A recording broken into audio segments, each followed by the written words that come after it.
राहुल गांधी जी को स्टालिन ने बहुत सपोर्ट किया, तो थोड़ा सा वक्त तो गुजरने देते। तो जो तीनों बातें हैं कि राहुल गांधी सिद्धांतवादी व्यक्ति हैं, वो डेमोक्रेटिक हैं, वो लिबरल हैं, फैनेटिक नहीं हैं, और वो मौका परस्त नहीं हैं। ये चारों बातें उनके बारे में, ये जो तीन चार जो परसेप्शन क्रिएट किए गए, प्लांटेड प्रचार है, प्लांटेड जो नैरेटिव बनाया गया एक कोटरी के द्वारा, ये एकदम गलत है। और ये इस बात का सबूत है जो मैं बोल रहा हूं, उसको ये बात प्रमाणित करती है। अगर वो सिद्धांतवादी होते तो डीएमके का साथ नहीं छोड़ते। अब डीएमके का साथ छोड़ने की जो वजह बताई जा रही है, कांग्रेस कोई ऑन रिकॉर्ड आके तो नहीं बोलेगी, लेकिन ये कि डीएमके ने कभी हमको सत्ता में हिस्सेदारी नहीं दी, ये बात ठीक है। और इस इलेक्शन से पहले भी बीजेपी इन्होंने बहुत प्रयास किया कि वो पहले सरकार में ले लें कांग्रेस पार्टी को, उसके बाद इलेक्शन में लड़ा जाए, कि उनको भी कुछ कहने को हो जाए अपने समर्थकों को। लेकिन स्टालिन ने साफ मना किया कि मैं स्पेस नहीं दे सकता आपको सरकार में। तो वो एक बड़ी नाराजगी की बात थी। और जो लोकल यूनिट है वहाँ की, वो ये चाहती थी कि अब हमको डीएमके से अलग होना चाहिए। तो डीएमके से अलग होकर कहाँ जाएंगे? तो चलिए एक तीसरी एक सत्ता का एक केंद्र उभरा है, तो इनके साथ हम चले जाएं कि ये एआईएडीएमके को साथ लें और छोटी पार्टियों को साथ लें, उससे पहले हम इनका साथ दे देते हैं। और विजय भी बड़े उन्होंने आग्रह किया, ऐसा कहा जा रहा है कि चिट्ठी तो उन्होंने लिखी खड़गे साहब को कि आप मुझे समर्थन दीजिए। तो वो भी ये चाहती थी कि ऐसा हो जाए। लेकिन मैं राहुल गांधी क्या अब सपना बुन रहे हैं वो समझना चाहता हूं आपसे। ममता के साथ, स्टालिन से अलग, आने वाले चुनावों में कांग्रेस की सीधे बीजेपी के साथ परीक्षा होने वाली है। फिर यूपी जैसा प्रदेश भी होगा जहां वो सेकंड नंबर, मतलब ऑपोजिशन में अखिलेश यादव के साथ एक स्टेपनी के रोल में उनकी पार्टी होगी। So what is the grand plan? उनका प्लान जो किसी भी मति भ्रम का शिकार व्यक्ति होता है उस तरह का है। 2004 में उनकी मां डी फैक्टो प्राइम मिनिस्टर नहीं बन पाती अगर डीएमके ने समर्थन नहीं दिया होता। 2004 के चुनाव के बाद बीजेपी और कांग्रेस के लोकसभा सदस्यों की संख्या में सिर्फ 6 का अंतर था। डीएमके ने साथ दिया। अब इसमें आप किसी भी पार्टी को कह सकते हैं कि उस पार्टी ने साथ दिया। डीएमके का नाम इसलिए ले रहा हूं कि चुनाव से पहले तक डीएमके बीजेपी के साथ थी, एनडीए का हिस्सा थी। बीजेपी ने जबरन धकेला, बीजेपी को लगा कि अब तमिलनाडु में जयललिता को ज़्यादा सीटें मिलेंगी, उनकी लोकप्रियता बढ़ गई है, तो अब डीएमके को छोड़ देना चाहिए। तो उन्होंने डीएमके से अलायंस तोड़ दिया चुनाव से पहले। उसके बाद डीएमके जो है कांग्रेस के साथ चली गई। कांग्रेस की केंद्र में सरकार बनी। 4 में सरकार बनती ही नहीं अगर डीएमके साथ ना होती। और इस चुनाव की बात आप कर रहे थे कि जो है वो चाहते थे कि मंत्रिमंडल में ले ले। उनको मालूम है कि ये डीएमके और एआईडीएमके दोनों के लिए है, क्यों बना ही नहीं सकते। उनका सिद्धांत ये है कि हम किसी नेशनल पार्टी को एंट्री नहीं देंगे। अच्छा, जहां तक हो सकेगा रोकेंगे। इसी सिद्धांत पर ये दोनों पार्टियां बनी हुई हैं। तो इसलिए, और जो मुद्दे उनके हैं वो नेशनल पार्टी के, चाहे वो कांग्रेस हो चाहे बीजेपी हो, उसके खिलाफ रहते हैं। लेकिन उसका फायदा वो उठाना चाहते हैं। आप देखिए डीएमके ने अपनी सरकार में तो हिस्सेदारी नहीं दी, लेकिन केंद्र में मंत्री बने उनके, यूपीए की सरकार में और एनडीए की सरकार में भी।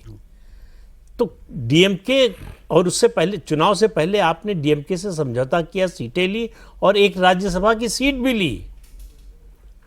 और नतीजा आने के बाद कुछ ही घंटे में आप पलट गए। देखिए राजनीति में समझौता इस तरह का सभी पार्टियां करती हैं, सभी नेता करते हैं। आप जो है किसी खिलाफ लड़े, उसके बाद उसके साथ हो गए, ये कोई अनहोनी बात नहीं है। न पहली बार हुआ है, ना आखिरी बार हुआ है। लेकिन कहीं तो आपका कोई कमिटमेंट दिखना चाहिए। भाई एक चुनाव का साथ होता तो समझ में आता कि पिछले चुनाव में साथ थे, इस चुनाव में चलिए अलग हो गए। 22 साल से जो पार्टी हर स्थिति में आपके साथ है, प्रधानमंत्री नरेंद्र मोदी के खिलाफ जो 2 नेता सबसे ज्यादा बोलते हैं, ममता बनर्जी और एमके स्टालिन, उन दोनों से आप दूर चले गए। ममता बनर्जी के बारे में तो चलिए ये मान सकते हैं कि उन्होंने आपको कभी आपकी लीडरशिप को स्वीकार नहीं किया, इसलिए आपको नाराजगी है। एमके स्टालिन ने तो कभी आपकी लीडरशिप को चैलेंज किया नहीं, कभी नहीं कहा कि हम राहुल गांधी को नेता नहीं मानेंगे। हर मुद्दे पर जो भी इशू कांग्रेस ने उठाया उस पर डीएमके ने साथ दिया। तो ये आपने बताया कि हम जो अपॉर्चुनिस्ट होता है उससे भी बड़े अपॉर्चुनिस्ट हैं। किस लिए? कि अब उनको लग रहा है कि टीवी के जो है 5 साल तो सरकार में रहेगी ही, तो हमारे लिए जो है टीवी के ज़्यादा फायदेमंद है। और 2029 के चुनाव में टीवी के साथ अगर अलायंस करेंगे तो लोकसभा की ज़्यादा सीटें भी ये समझौते का हिस्सा है कि लोकसभा चुनाव आपके साथ मिलकर लड़ेंगे। मिलके लड़ेंगे और ज़्यादा सीटें, मतलब जो हिस्सा नहीं होगा, अंडरस्टैंडिंग ये है कि ज़्यादा सीटें मिलेंगी। जो स्टेट यूनिट पहले कह रही थी कि चुनाव से पहले विधानसभा के कि हमको समझौता करना चाहिए, उनका तर्क यही था कि हमको सत्ता में हिस्सेदारी मिलेगी और सीटें भी ज़्यादा लड़ने को मिलेंगी, तो हमारा आधार बढ़ेगा। नहीं तो वो स्टेट यूनिट अपने दम पे ये जो 5 जीत के आए जिता लेते अगर अकेले चुनाव लड़ रहे होते तो। अगर स्टालिन नहीं होते तो ये 5 विधायक सवाल ही नहीं था। 2024 में जो 9 एक सांसद भी जीत जाते तो बड़ी बात होती। 9 एमपी जिताए। 9 एमपी जिताए और उस पार्टी को आपने धोखा दे दिया। जबकि इस समय जो स्थिति है लोकसभा में, बीजेपी की अपनी मेजॉरिटी नहीं है, तो किसी भी संविधान संशोधन विधेयक पर हमेशा वो निर्भर रहेगी विपक्ष पर। तो अब आपने डीएमके के एमपीज का साथ तो खोल दिया, उनको फ्री कर दिया आपने। फ्री कर दिया, उसी तरह से ममता बनर्जी को फ्री कर दिया। तो आप सोचिए कितनी बड़ी संख्या। और आप कह रहे हैं कि इंडिया अलायंस को अब मजबूत करेंगे, उसको तोड़ के कह रहे हैं कि मजबूत करेंगे। तो वो बच्चा जो होता है ना, खिलौना मिलते ही पहले उसको तोड़ता है, फिर उसको जोड़ने की कोशिश करता है। तो राहुल गांधी वैसे जोड़ना आता नहीं, तोड़ना आता है, तो तोड़ दिया। अब उनके बस का नहीं है, 10 साल 20 साल तक उनके बस का नहीं है कि इस अलायंस को जोड़ सके। बात इसकी नहीं है कि आपने डीएमके का साथ छोड़ दिया या टीएमसी का साथ छोड़ दिया, बात यह है कि आपकी विश्वसनीयता नहीं है। ठीक है, लेकिन हम आप पर भरोसा करेंगे तो आप हमारे साथ रहेंगे। अब राहुल गांधी ने केवल ये 5 साल सत्ता कैसे चलेगी ये देखा, या वो 2029 देख रहे हैं?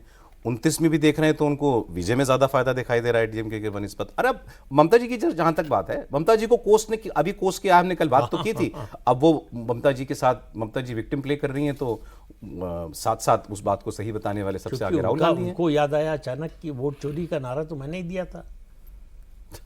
तो अगर ममता बनर्जी के को इस नारे पर उनका समर्थन नहीं करेंगे तो हमारा नारा कमजोर पड़ जाएगा।